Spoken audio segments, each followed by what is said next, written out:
So at this juncture, being intentional means you are taking action, right? Being intentional means you are stepping into the game and not letting anything go pass you by. So the next speaker is going to be doing just that. She's going to be teaching you how to start now.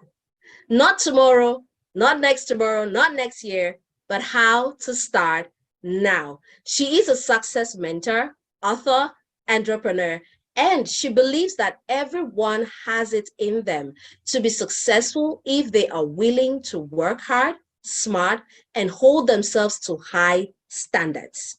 She is the founder and publisher of US-based Dunai magazine, which is dedicated to inspiring greatness in others. She is none other than Coach Lema Abeng, who will be talking on Now is When You Start. Keep shining your light, and over to you, Coach Lema.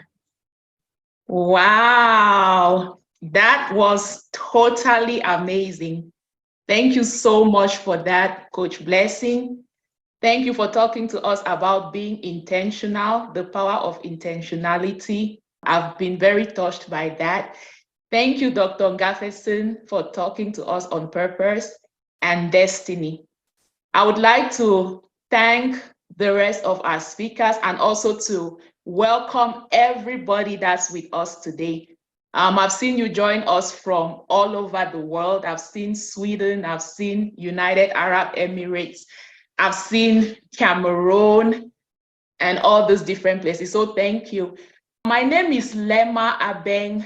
I'm based in Atlanta, and I'm a business owner. I'm an author, and I've been mentoring for several years. So it's a pleasure to talk to you today about now is when you start. Now is when you start. My talk today comes from the heart. It's very unscripted, and I'll start with a little story. This day last week, I received a call from Cameroon at around 1:30 a.m. And that call was to inform me that somebody I was very close to, a junior brother, had passed away. And so it was devastating. For the first time in my life, I sat in my bedroom and the night passed away. I saw the sun rise, the morning came, midday came, afternoon came, and I could not sleep. Sleep was completely gone. For the first time, I could not sleep for hours till the next evening. And so my cousin or brother that passed away used to refer to me as a big sister. So it was time to step up and be a big sister. The family rallied around, and he was actually laid to rest today in womb. And the question I had to ask myself was, could I come to this seminar and speak to the hundreds of you that are here today? And I felt like I couldn't do it. There were times I questioned if I could actually muster the strength to be speaking to you today about purpose and starting where you are. And so the days went by, and I thought of calling Dr. Madison to pull out of the program, but something told me, you are a leader, you committed, you have to deliver. On Wednesday, I got a call from my brother and mentor and spiritual guide, and he's in this seminar today, my big brother, Reverend Cool. And we were just talking. I was like, Uncle Cool, there's something I really need to run past you. He said, okay. So I told him about the struggle I was facing. Will I be able to deliver? Should I pull out? And he asked me, what is the topic of your talk? I said, now is when you start. And he said, think about the topic of your talk. Now is when you start. And he made me realize that now is when I had to start. Now is when I had to do the most difficult. What if I pulled away? And I have a great reason to pull away. But what if I pulled away? Would I be serving my purpose? What if there was one person on this seminar today that needed this word and that word would change their life? What if I didn't come and deliver as I had committed to deliver? That was the message I needed to hear. I called Dr. Ngafison the next day. I said, Doc, I was going to call you for something different, but I'm just going to talk to you about what I've been going through. And he encouraged me a great deal. So as we continue on, I want you to think about your now. And I want you to know that greatness starts with a decision. And it's a decision that only you can make. It's a decision that so many people can inspire you or so many people can guide you, but at the end of the day, it's up to you to make that decision on how you are going to impact the world and how and in what direction your life is going to go. So most people think that, oh, you know, if the circumstances were good, you know, I would be great, you know, but look at where I live, look at, you know, all these excuses come into place. But at the end of the day, just like the speaker before me said, it is all going to boil down to you, and it is all going to be the legacy. What is the legacy that you're leaving on the world around you? What is the message that you're sending out to those that are around you? And for most individuals that make it in life, they look at themselves, and all of us have been there, you know, and you decide, am I going to be ordinary? Am I just going to live a life that means nothing? Or am I going to be somebody that is going to make an impact? We are here speaking for impact. Am I going to become a leader that makes a difference? Am I going to be that person, maybe that changes some of the history in my family? Am I going to be the first to go out there and create something different? Am I going to sustain what my parents started and even take it to the next level? It all starts with a decision, and it's a decision that only you can make. Each and every one of us has had to make that decision, and that's why we are here talking to you today. So it starts with you making a decision to be great. So now this is the truth. The truth is, okay, you can make that decision to be great, but then you look at your circumstances and you're like, okay, well, you know, there are not many opportunities around me. I'm trying to find a job and I can't find a job. Look at where I live, look at what I've been through. So the truth is, all of those thoughts run through our minds. But how can you unlock the power of where you are? There is no mistake in where you find yourself at this moment. And where you find yourself at this moment has all the ingredients you need to create an impact, regardless of where you find yourself. I've been where I looked around and I didn't see opportunities. When after I graduated from college, from university, I didn't see opportunities. I didn't know what I was going to do. Jobs were not available. But guess what? I kept believing that my life was going to be good. I kept believing that I wasn't going to be a failure. I was going to win. There is a quote by a famous American politician, Ann Richards, and this is what she said. She says, "The here and now is all we have. Your here and now is all you have. And if we play it right, it will be all we need. Your here and now is all you have.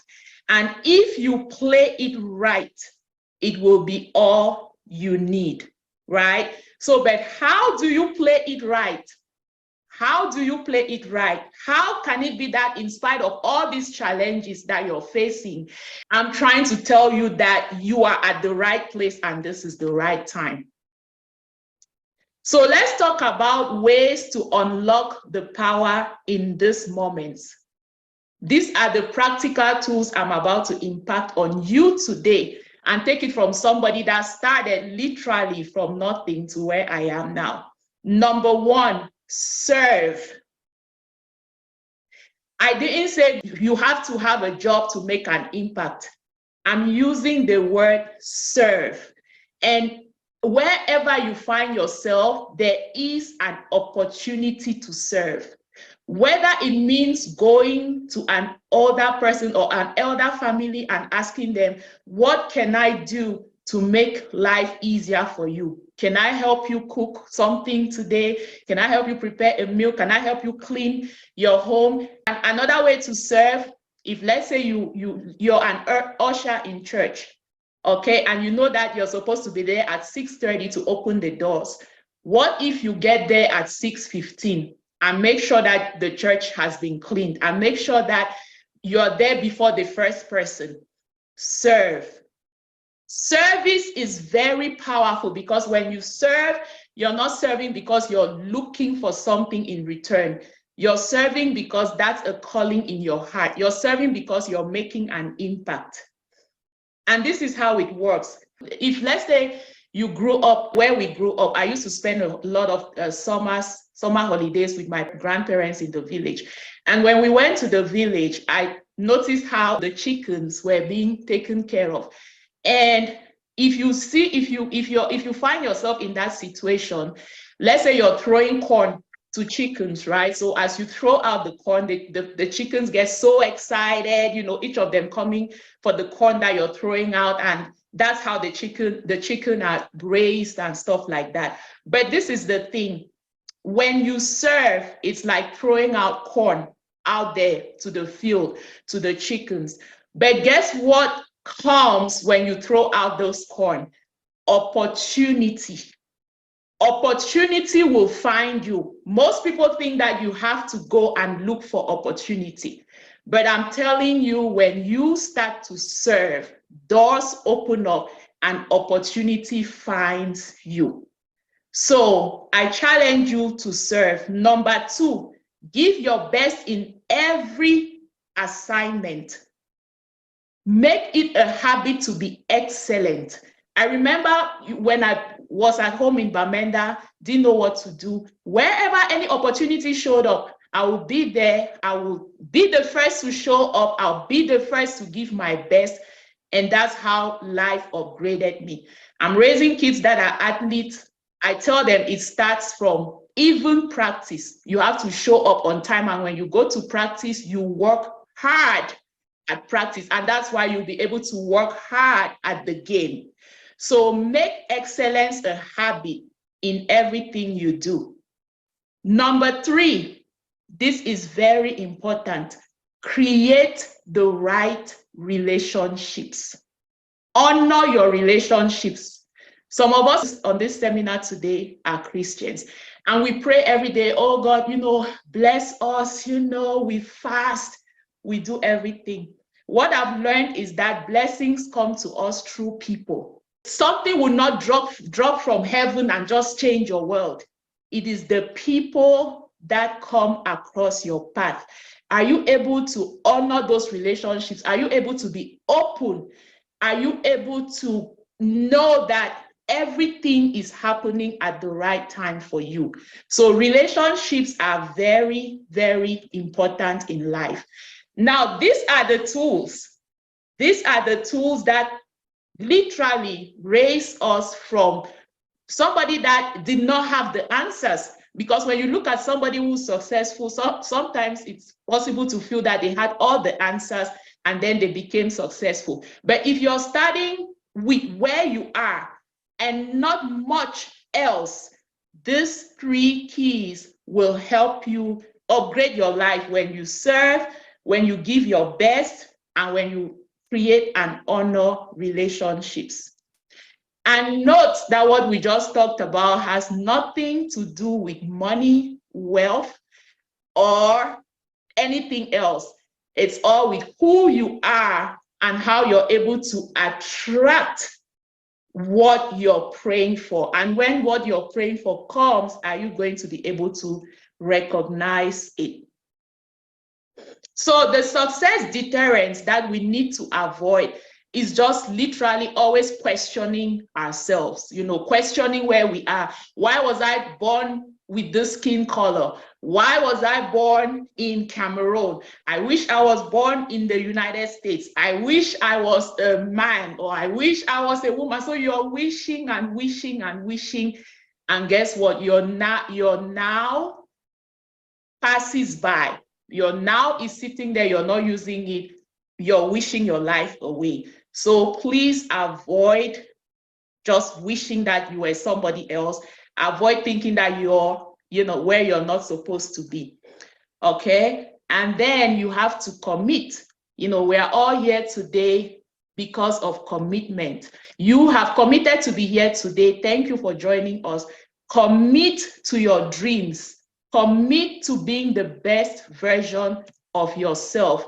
And when you commit, the universe meets you at your point of commitment.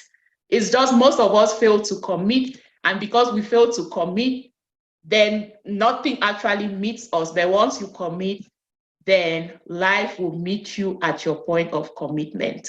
So I want you to know, if nothing else today, that now is when you start. There are no excuses. And you are at the right place, and this is the right time for you to make an impact. Thank you for listening to me today.